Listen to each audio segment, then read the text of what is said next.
Me avisan, como siempre, que ya estamos al aire, así que les damos una gran bienvenida a todos ustedes que se están sumando a este conversatorio del día de hoy, en el marco de este ciclo que vamos a empezar a ver acá en la gráfica para que lo recuerden.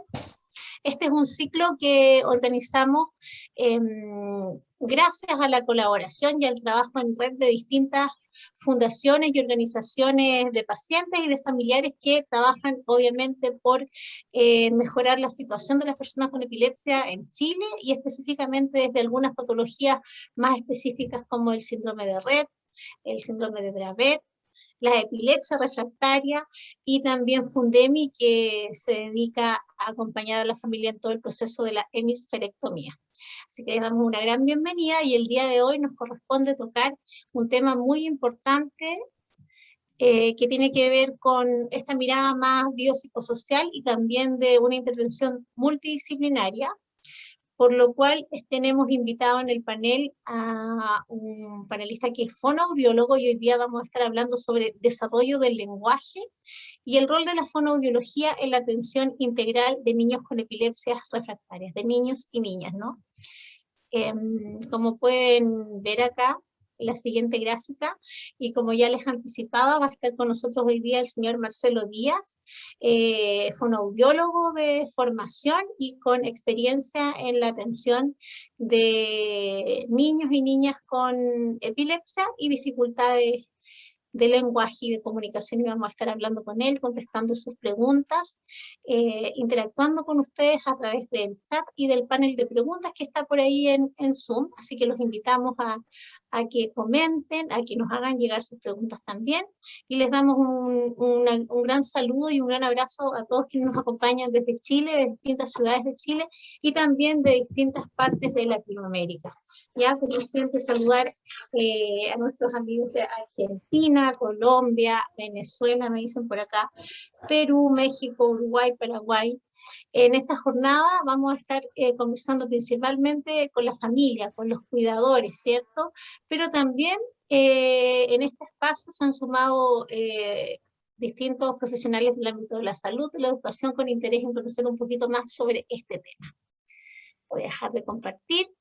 Entonces, para presentarles específicamente quiénes van a estar hoy día con nosotros, en primer lugar a Rosita Rayman, madre de Sebastián, que la van a estar conociendo ya en unos minutitos más, y a Marcelo Díaz, como ya les anticipaba. Y para partir, así como en los otros conversatorios, quiero que conozcan un poco más de la labor de la Fundación Epilepsia Refractaria, y para eso los invito a ver el siguiente video que muestra la labor de esta fundación.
Gracias entonces a la Fundación por haber compartido con nosotros esas imágenes tan bonitas, imagino que tan emotivas para ti, Rosita.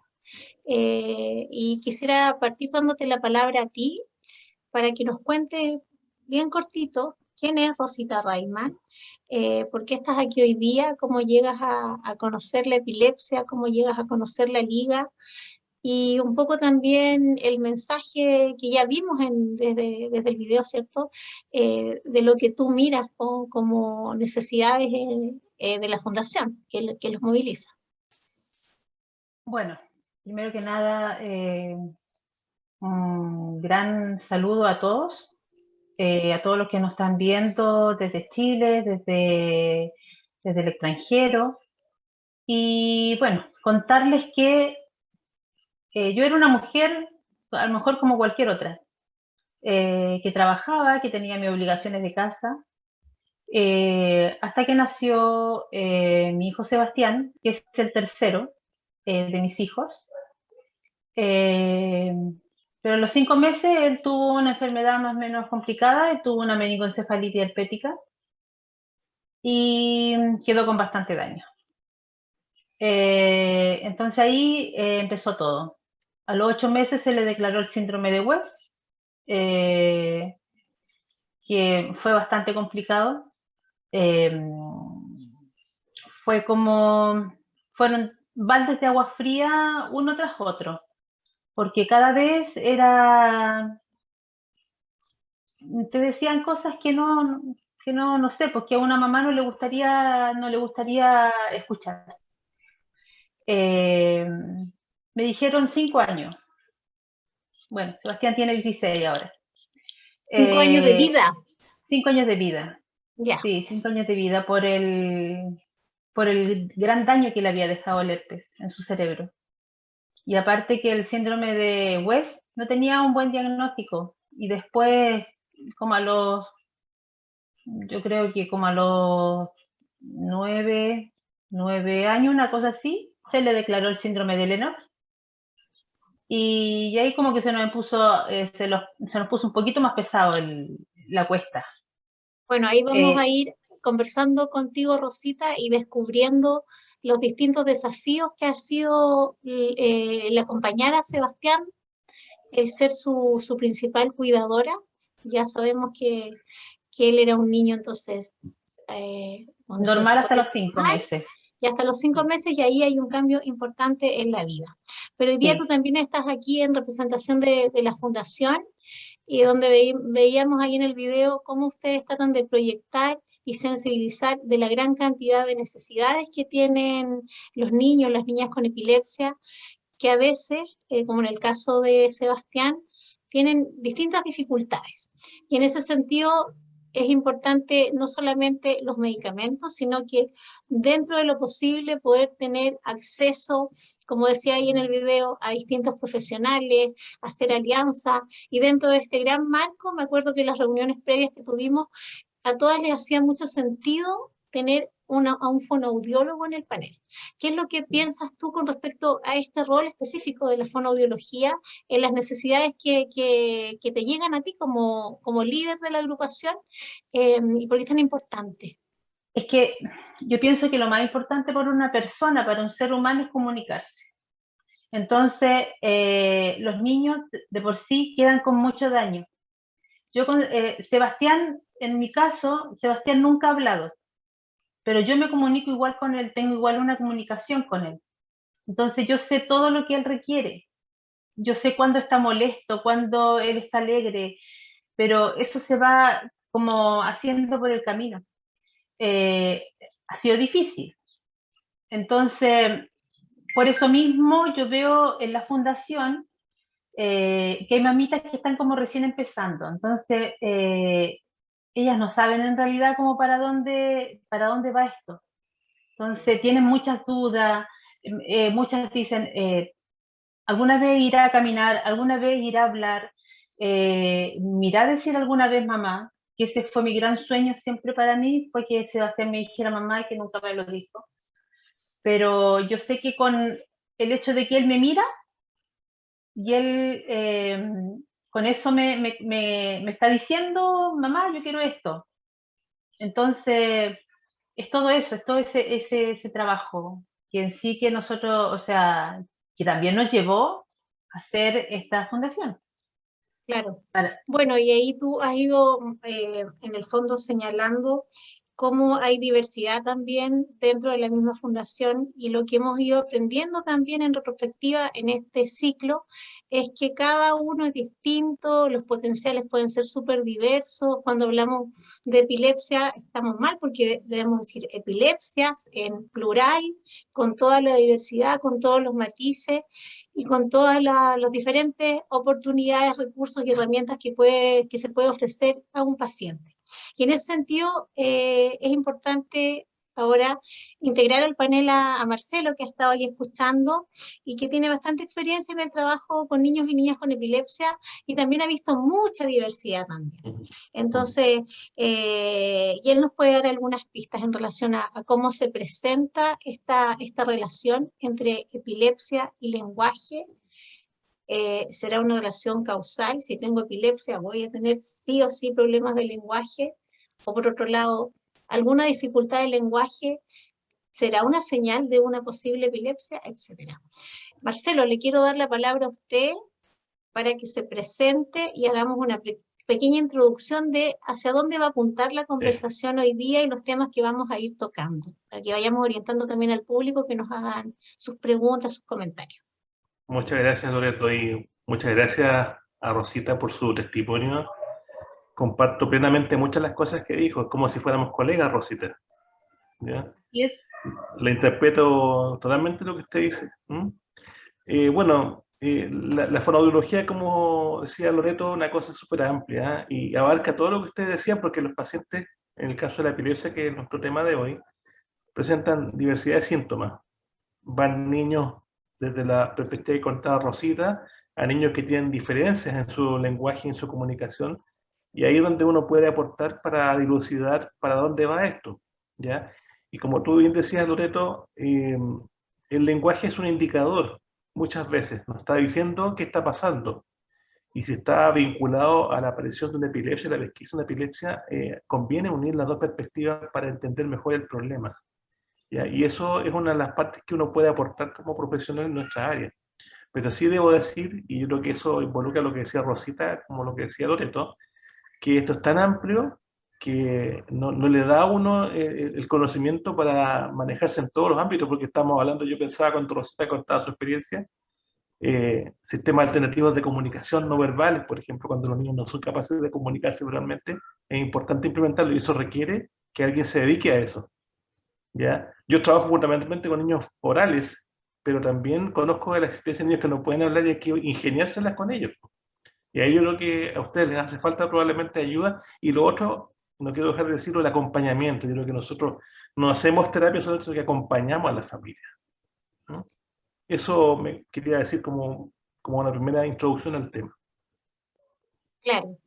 Pucha, es súper interesante este tema y yo creo que para todos, sobre todo los que somos papás o somos mamás, porque uno trata de ir buscando señales, trata de ir viendo si tu hijo está cumpliendo ciertos hitos del desarrollo específicamente en el lenguaje. Si además tiene un diagnóstico como la epilepsia y un diagnóstico más complejo como la epilepsia refractaria, yo creo que la ansiedad a lo mejor es un poco mayor. Pero si llevamos a esto a poder señalar algunos hitos que son más claves en el desarrollo del lenguaje en todo niño, con y sin epilepsia, como para poder ir teniendo unos primeros indicios de aquí estar atento. ¿Cuáles son los hitos más claves que uno debiera observar y cuáles son síntomas de alerta por el cual consultar, por ejemplo? Bueno, es una buena pregunta porque eso es universal, ¿ah?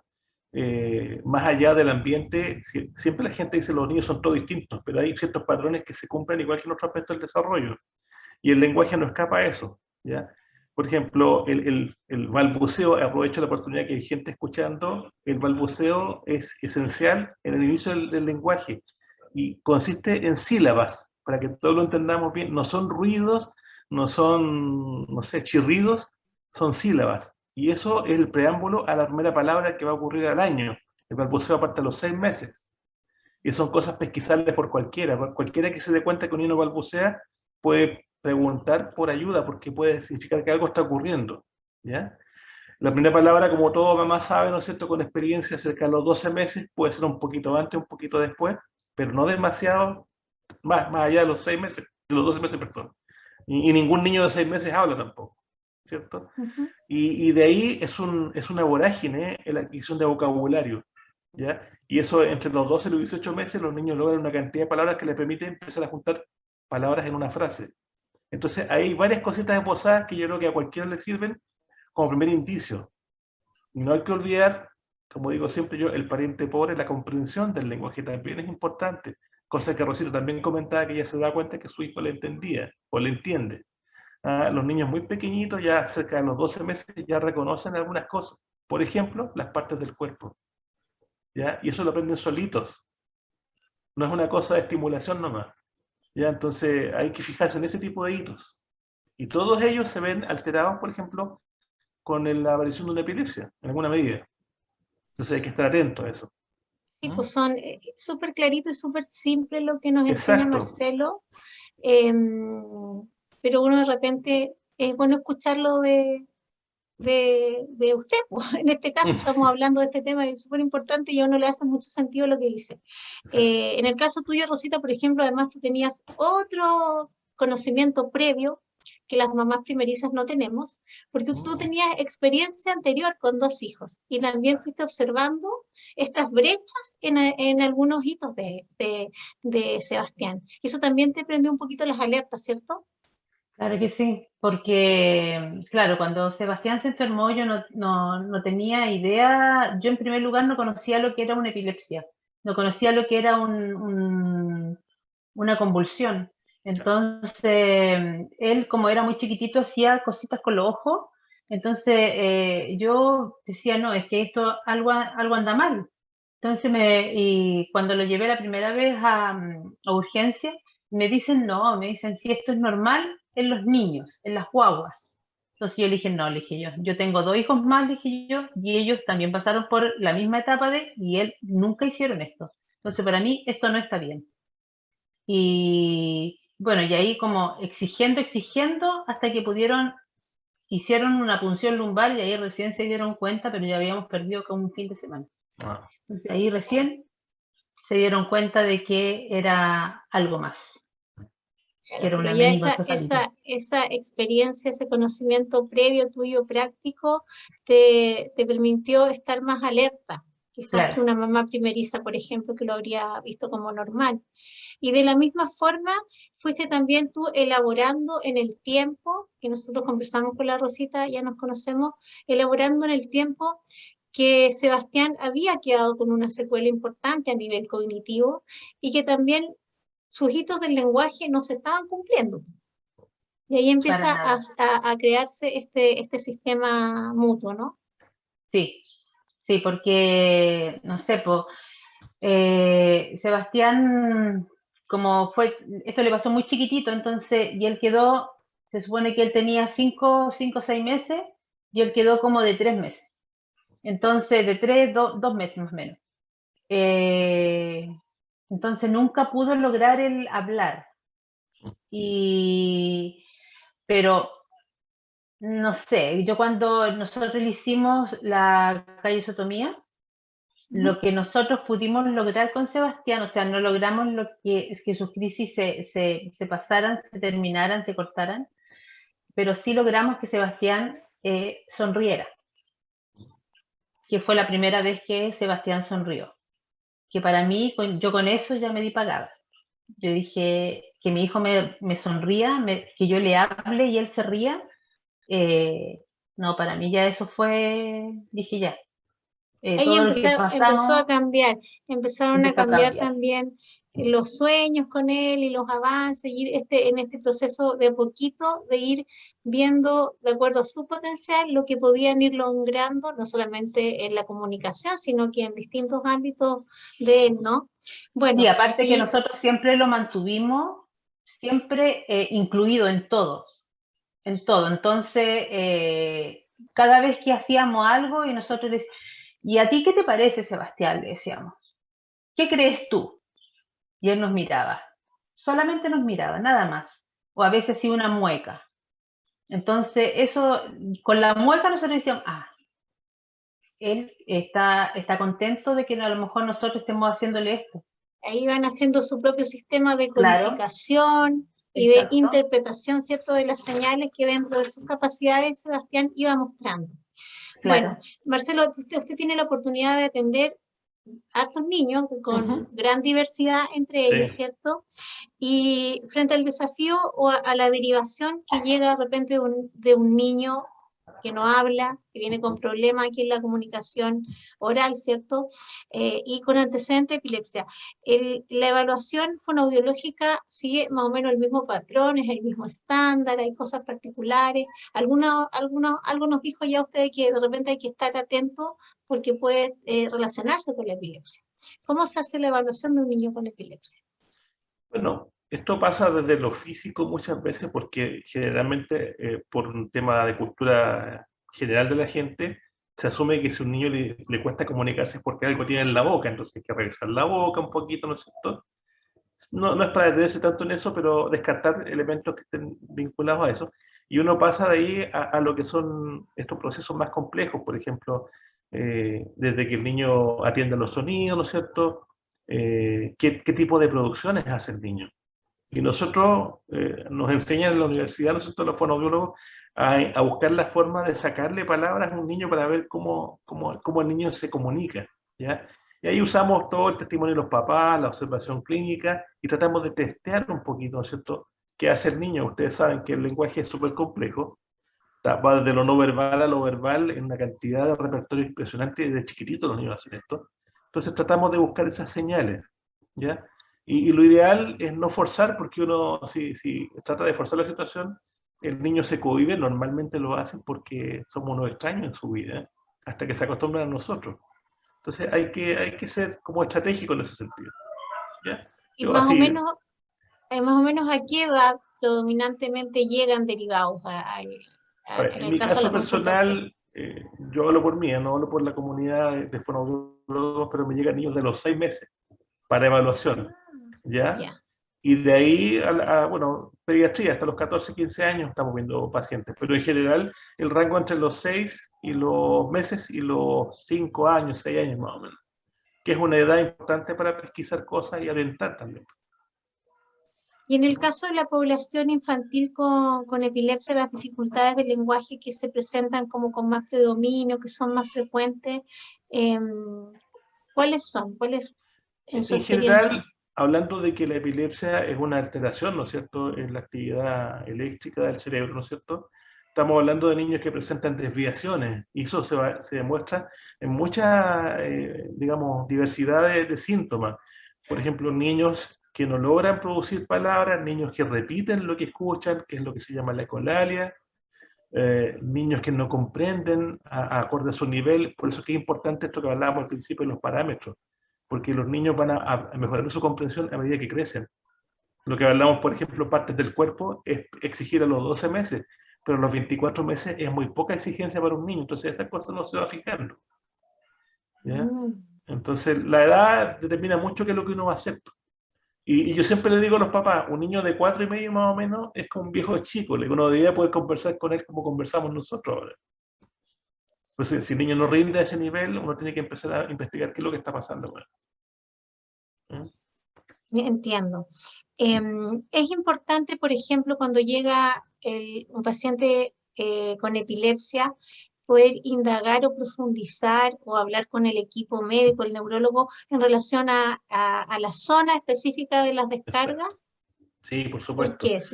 Porque, a ver, en general, bueno, esto ha sido una lucha de muchos años en la neurología, se ha intentado localizar, ¿no es cierto? Y se sabe que el hemisferio izquierdo, en general, la mayor parte de la población es el hemisferio dominante para el lenguaje, lo que no significa que el otro hemisferio no tenga ningún papel, pero el hemisferio izquierdo es muy delicado respecto a lo que es el lenguaje. Y puntualmente las zonas temporales del cerebro son muy importantes, sobre todo para la comprensión. Entonces, sabiendo algo de eso, uno puede hacer la correlación entre la clínica y la anatomía. Y eso es importante para nosotros, y para los pacientes también, y para el equipo también, desde luego. Claro, se plantean, me imagino, que el tratamiento desde otra perspectiva teniendo ese antecedente. Exacto. ¿Qué otros aspectos son importantes tener en consideración? Por ejemplo, ¿será importante si las crisis predominan en el día o predominan en la noche?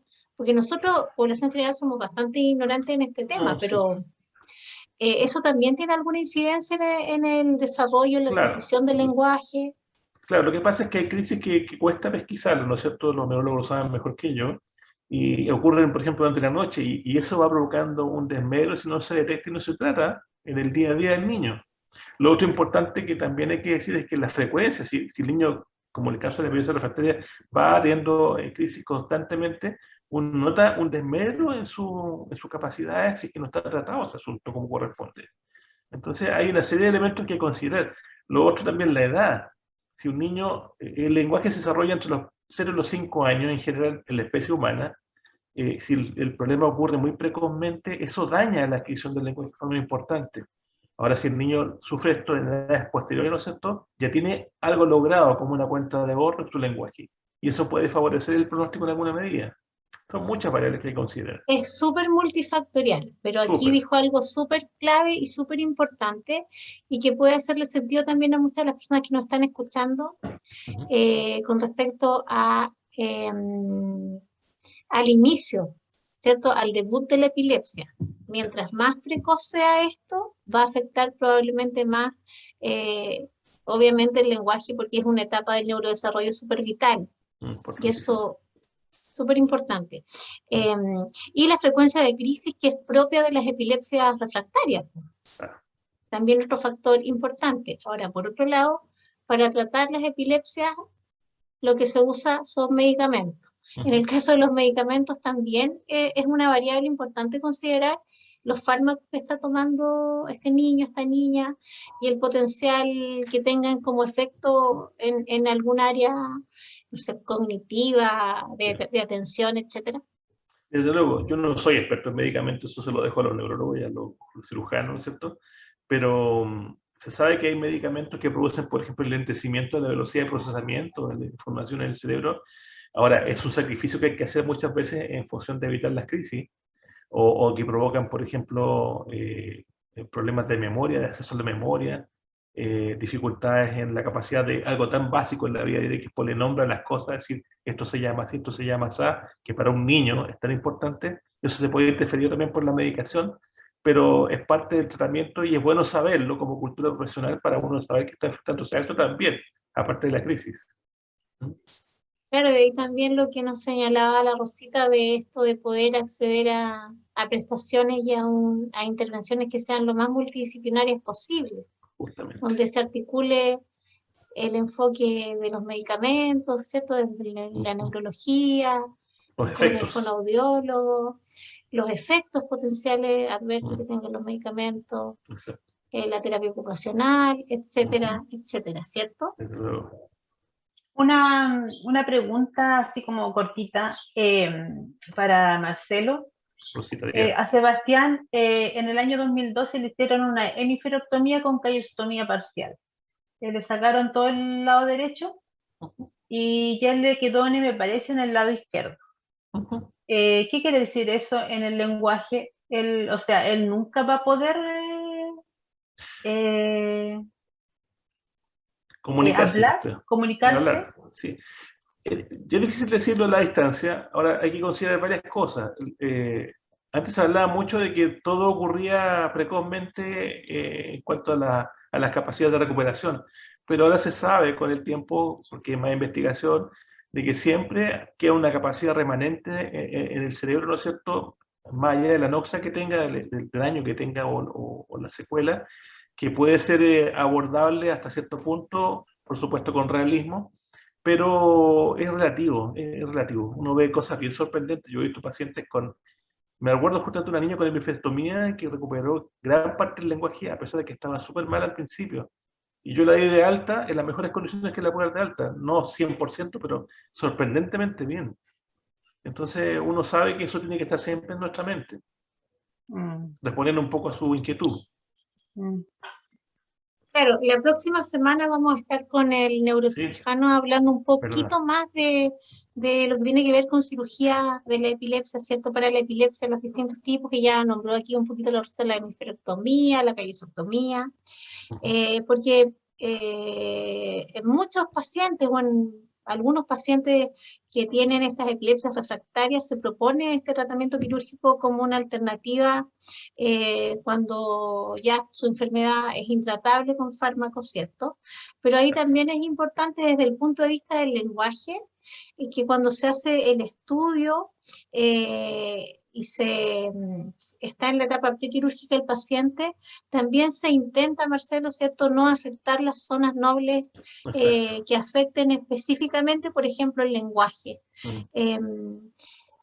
Nos contaste un poquito de tu experiencia de haber atendido pacientes quirúrgicos. Sí. ¿Te ha tocado atender, aparte de hemisferectomizados, Sí. otro tipo de cirugías también? Sí, o sea, allá en el hospital en el Sotero se hacen centros de referencia en este momento, diversas cirugías. Ahora, no todos son pacientes que los tengo que ver yo necesariamente, pero si pasan por mí, claro que tengo que estar disponible para ver lo que me corresponda. Y la verdad es que yo creo que el tamaño de la cirugía es una variable, pero no siempre es determinante. Uno ve niños con pequeñas cirugías que quedan con muchos problemas y al revés también, con grandes cirugías que no quedan con tanto problema. Entonces uno tiene que estar abierto a ver la situación como venga. Eso es lo que hacemos por lo menos nosotros. Claro, a ustedes les toca trabajar con los recursos que quedan ahí. Exacto. Y también trabajar un poco con la familia, todo lo que tiene que ver con el tema de, por ejemplo, las expectativas, de acuerdo a las capacidades que tengan de trabajar y de lograr algunas cosas. ¿Cómo se aborda esa complejidad adicional que tiene la fonoaudiología en este caso? Sí, es un gran tema porque el lenguaje diferencia del cerebro. No sé, todos conocemos un cerebro por imágenes o lo hemos visto en alguna situación, pero el lenguaje es etéreo, o sea, no es tomable, no es agarrable, por así decirlo. Entonces, es fácil cuando no hay, digamos, un acompañamiento apropiado, que las familias tomen una expectativa poco realista. Y yo trato muy respetuosamente siempre a los papás de explicarles, ser bien didáctico con ellos, para darle a entender qué cosas puede hacer su hijo o hija, qué cosas le cuestan más, cuáles van a ser menos alcanzables, y lo que dije en un principio, el acompañamiento es súper importante. La gente agradece mucho eso porque que uno le dé información a los papás y no continúe controlándolos, ¿no es cierto?, es complejo para los papás. Y uno tiene que acompañar en ese sentido con la información y acogiendo también lo que va generando esto, porque tal como contaba Rosita en el principio, ¿no es cierto?, hay toda una expectativa inicial que se ve modificada por este evento que es la epilepsia, o lo que sea, un trauma incluso puede ser también. En eso nos puede contar desde su experiencia harto la Rosita de cómo ha sido el proceso de enfrentar primero una maternidad distinta y segundo, cómo ha sido este proceso de hacerse experta en cuidar y hoy día ser una cuidadora profesional, digamos, informal, casi profesional de tu hijo. ¿Cómo se vive ese proceso, Rosita, en tu experiencia? Al principio con mucho miedo porque es enfrentarse a algo que uno en realidad no conoce y de por sí estás sola. Bueno, yo siempre he tenido el apoyo de mi esposo, pero lo que es familia como que siempre se aleja. Entonces, cuesta bastante eso de cuidar y más sobre todo si es tu hijo, que tú no quieres fallar, no quieres fallar y que ojalá que todo marche todo al 100%. Hubieron alto y bajo, o sea, de repente yo estaba muy bien y de repente me decían, no, tu hijo está mal o está con estatus y ya ahí boom, bajábamos de nuevo. Entonces, y aparte que uno pasa mucho cuando están chicos, pasa uno mucho en los hospitales. Entonces, es complicado, es realmente complicado. Y ya ahora ya no, pues ya ahora yo me manejo con el Sebastián en la casa, si él tiene estatus, si tiene muchas convulsiones, yo lo manejo yo en la casa. Sé los medicamentos que tengo que darle en caso de SOS y bueno, y sus medicamentos habituales. Con el tiempo Pero se logra manejar un poquito más el miedo entonces. sí, sí, sí, yo eso ya lo tengo más que, de repente muchas veces hay mamás que me dicen, "Oh, es que tú estás operada de los nervios", me dicen, porque, o sea, veía una crisis fuerte y como que ya tranquilo, ya va a pasar, tranquilo, Sebastián, Sebastián, tranquilito, tranquilito, pero no, no soy en realidad, no soy como histérica, no, no, yo pienso que a lo mejor uno aprende a ser así, po. Es que hay que contarle también acá a la gente que no te conoce, que por ejemplo, Sebastián, tú ya contaste un poquito que inició esto bien chiquitito, y de ahí ha Sí, sido un devenir de muchas cosas, de muchos desafíos, de muchas crisis importantes, no me sí, refiero a crisis de epilepsia, crisis vitales que han vivido juntos, porque medicamentos con distintos esquemas que han probado casi todos. Dieta sí, cetogénica también tuvieron que la experiencia de la dieta cetogénica con toda la complejidad de la dieta. La sí, hemisferectomía que ya nos contaste, la ujú, callosotomía, estimulador vagal y todo sí, el proceso de cuidado de él que está en este momento siendo dependiente porque no tiene autonomía, ¿cierto? Está constantemente dependiendo de los cuidados tuyos para alimentarse, por sus medicamentos, etcétera. sí, está postrada. ¿Cómo aconsejarías tú a la gente que está recién conociendo este mundo y que está teniendo que afrontar estos desafíos, que tú ya los tienes como súper eh, integrados en ti? Eh, Bueno, yo siempre les digo a las mamás cuando están recién empezando que empiecen por controlarse ellas. Eh, porque la tranquilidad que uno pueda dar se la va a transmitir al niño. Entonces, eso es muy importante. Yo siempre he dicho lo mismo. Tú te tienes que mantener calma para podérselo transmitir a él. Y eso es lo que yo he hecho.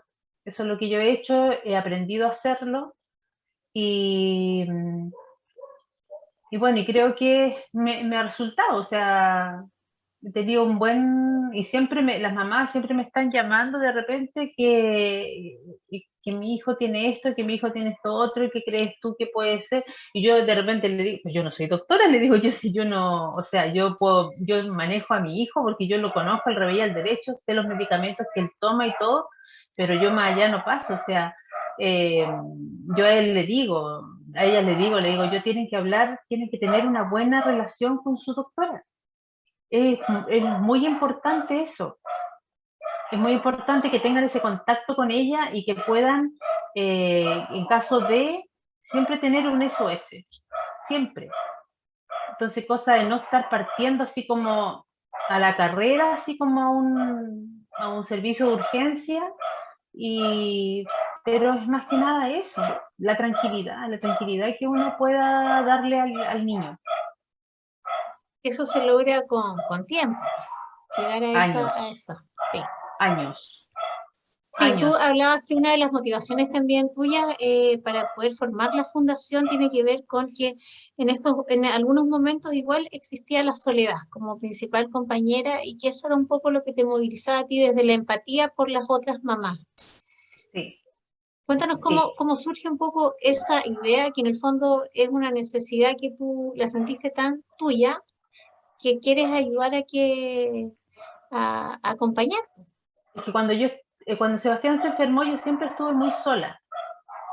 Entonces, si Sebastián estaba hospitalizado, ahí estaba sola, porque mi esposo tenía que trabajar, entonces no tenía como ese apoyo o no tenía a quién recurrir como para decir, ¿sabes qué? Me pasa esto, necesito hablar.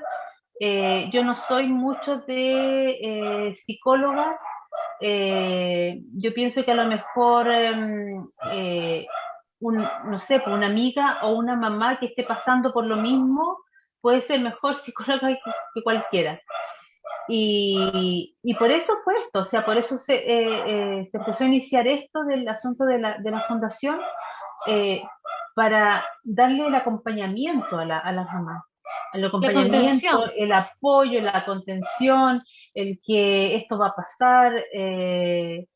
No sé, nosotros al menos en la fundación, yo siempre les digo, somos una familia que hay alguna que le pasa algo y todas al tiro, todas como que se activan y que sabes qué, puedes hacer esto o aquí lo venden o no sé, Ahí es se activan como, sus redes y es como bien potente, sí, como veíamos también la semana pasada, este vínculo que se genera entre ustedes, entre los sí, pares en estas asociaciones de apoyo mutuo. Y también la contención es otro aspecto que le da mucha relevancia a Marcelo en relación a trabajar con la familia principalmente y acompañarlos en desarrollar expectativas más realistas a veces, ¿cierto? En entender que la comunicación también entre paciente o familia y médico a veces tampoco es muy amigable, también ahí hay que trabajarlo. Y quiero hacer una pregunta para usted, Marcelo, que nos llega desde Facebook, de una ¿Ya? mamá, que nos dice, que nos está viendo desde Maipú. Mi hija tiene 25 años y tiene epilepsia refractaria, trastorno del lenguaje y también de la deglución, disartría, entre otras cosas, y ha sido un tema muy complejo, un problema muy gigante, el tema de la mascarilla, que le dificulta obviamente respirar, poder comunicarse también. ¿Algún consejo en relación a esto que a ninguno nos gusta mucho, que es la mascarilla? Es ¿Ha difícil, sido un ¿ah? tema para ustedes o no? Sí, desde luego que sí. Eh, es complejo. Ahora, en el caso de los fonoaudiólogos se ha planteado el uso de mascarillas con una suerte de transparencia para mantener el contacto con los pacientes y bueno, creo que en el caso, yo no veo adultos, pero me refiero a esta señora que comenta de su hija adulta, quizás ella debería usar una mascarilla que permitiera que su boquita se viera, porque en el fondo si tiene disartria, la disartria es una alteración de la articulación de la palabra de origen neurológico, ¿no es cierto? A diferencia de otros cuadros que son más evolutivos, ella tiene que ser visible para el resto para que le entiendan también lo que ella habla. Entonces yo creo que Sería eso sería perdón, interesante. sería una buena sugerencia que en lugar de mascarilla ocupe el escudo facial, que también de repente También puede aparece ser, como si le acomoda alternativa, más, puede ser, sí, una buena puede alternativa, ser una alternativa. claro. Pero como digo, depende, no conozco a la paciente, y quizás tenga sus propias características ella que la hagan más compleja en la implementación, pero sí esas alternativas existen por lo menos. ¿Mm? Se puede sugerir algo por Claro, ahí. algo así. Bueno, nos llega una pregunta acá que es como bien específica, porque ya dijimos que la relación entre epilepsia y lenguaje es una relación compleja, Sí. súper diversa, y nos preguntan cómo afecta la epilepsia refractaria concretamente el lenguaje. ¿Detiene el aprendizaje? ¿Lo retrasa?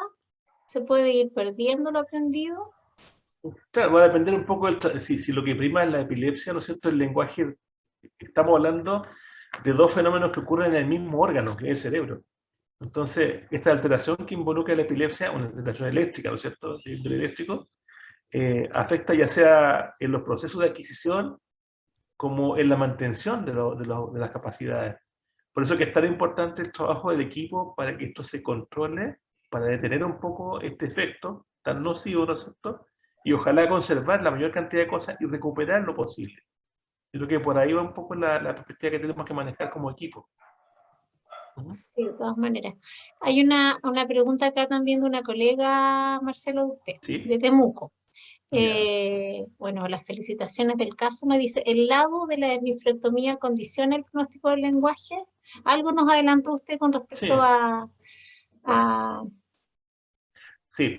La mayoría de la gente tiene el dominio del lenguaje en el hemisferio izquierdo, pero hay un porcentaje de los niños también con mayor razón que está o representado en ambos hemisferios o en el lado derecho, ¿ya? Y como les decía yo, esto de la ubicación de las funciones es bien relativo porque somos todos un poquito distintos entre nosotros, no somos exactamente iguales. Por eso que uno ve niños, por ejemplo, que tienen una grande cirugía o algunas intervenciones importantes y no sufre tanto su lenguaje, y otros que con pequeñas intervenciones quedan como súper complicados. Entonces, el lado obviamente que influye en general, pero depende del caso puntual, pues no es una regla 100%. Perfecto. Hay algunas preguntas acá que ustedes van a poder leer. Bueno, no se repite esta pregunta de las mascarillas también, ¿ya? Y también nos llega una pregunta que es como bien específica, que es con respecto al síndrome Landau-Kleffner, como un tipo de epilepsia infantil que además de las crisis se caracteriza por trastornos de conducta y por un deterioro progresivo del lenguaje y afasia.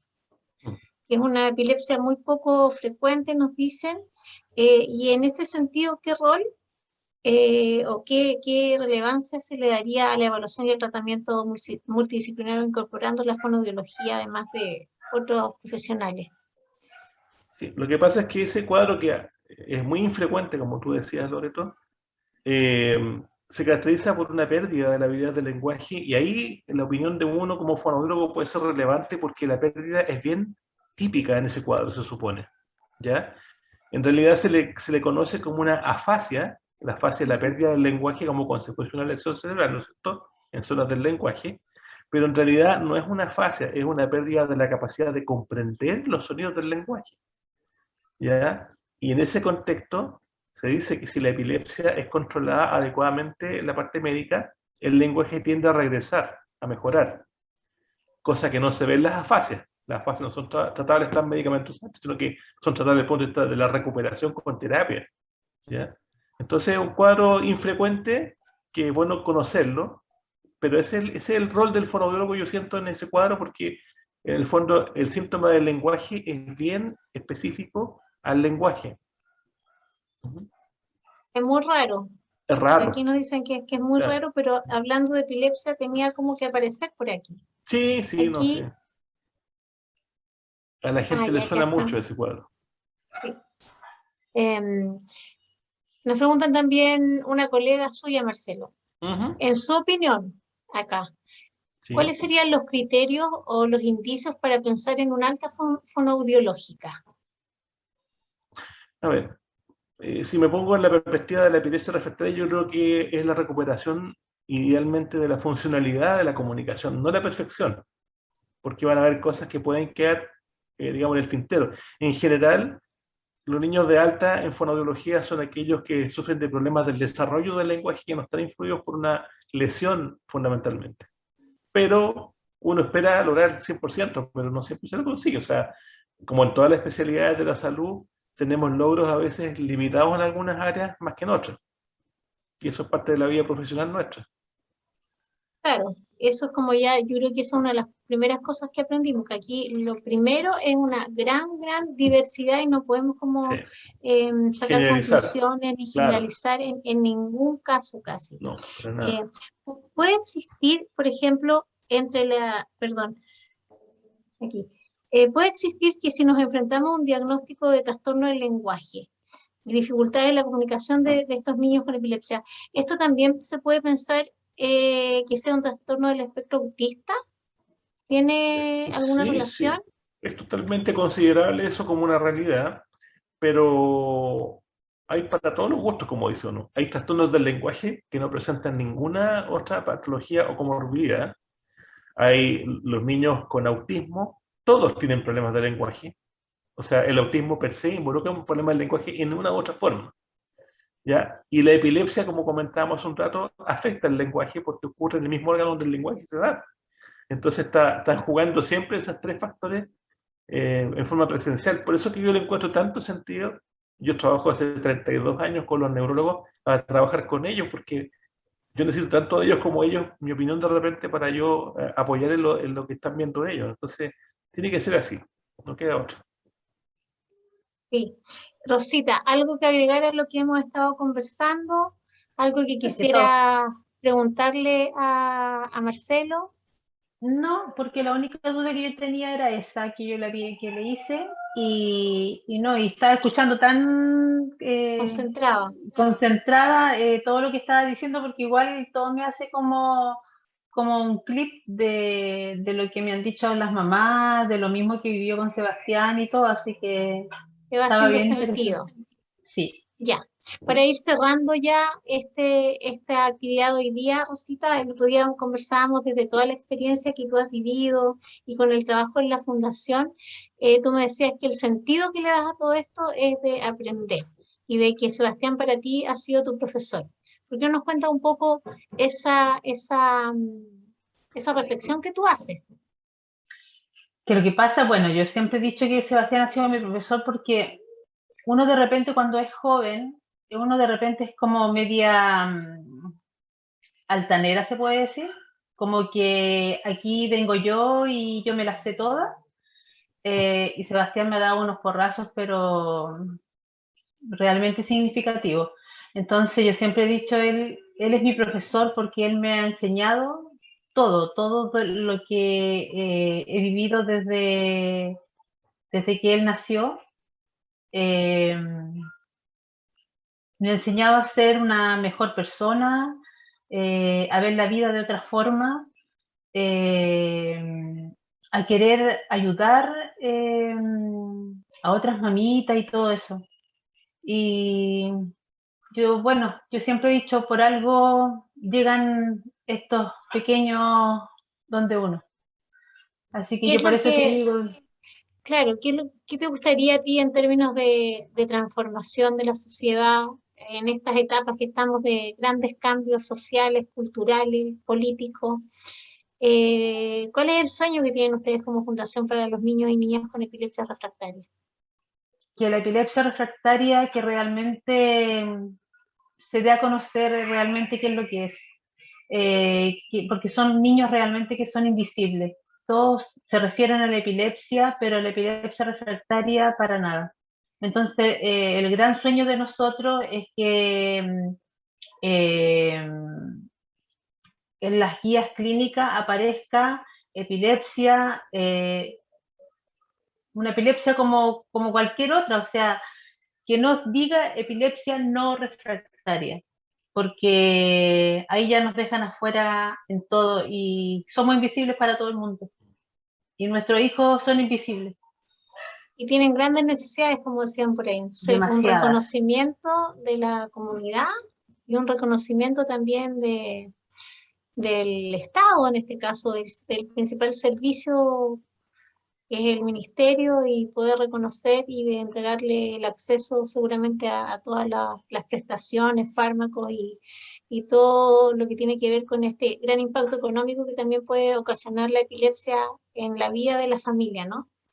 Exactamente. Nosotros cuando tuvimos una conversación con el ministro, él nos dijo que esto era una deuda que había en cuanto a los niños con epilepsia refractaria, que ellos lo reconocían.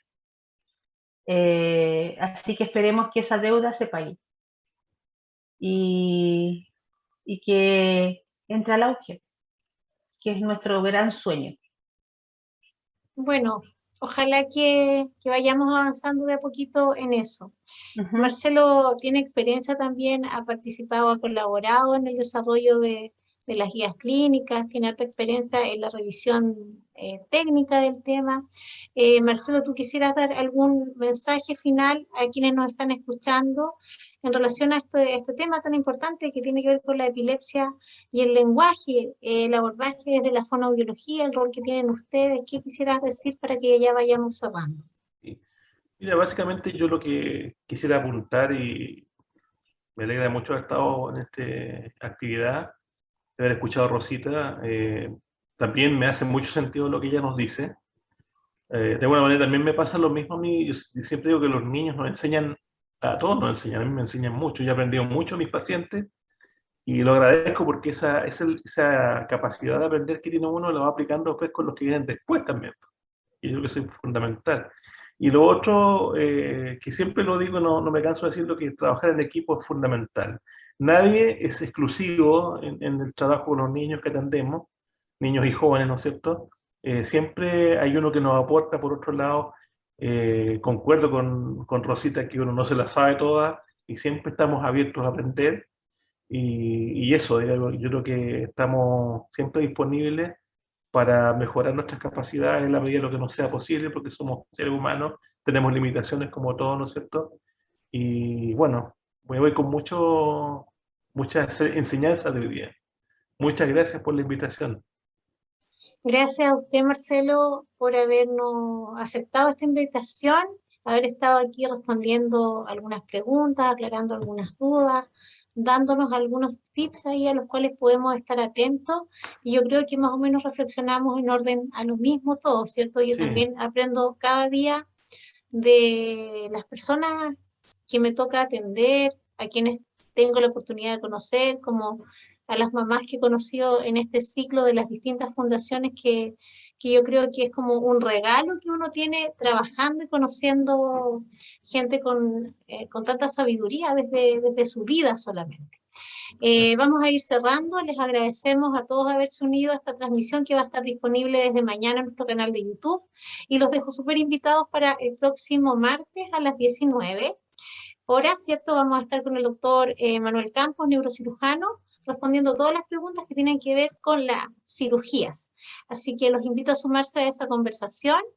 Y para finalizar, vamos a dejar con ustedes el video de la Fundación Epilepsias Refractarias para que puedan conocerlo y verlo las personas que no lo vieron y se emocionen con nosotros quienes ya la vieron por primera vez. Así que nos despedimos.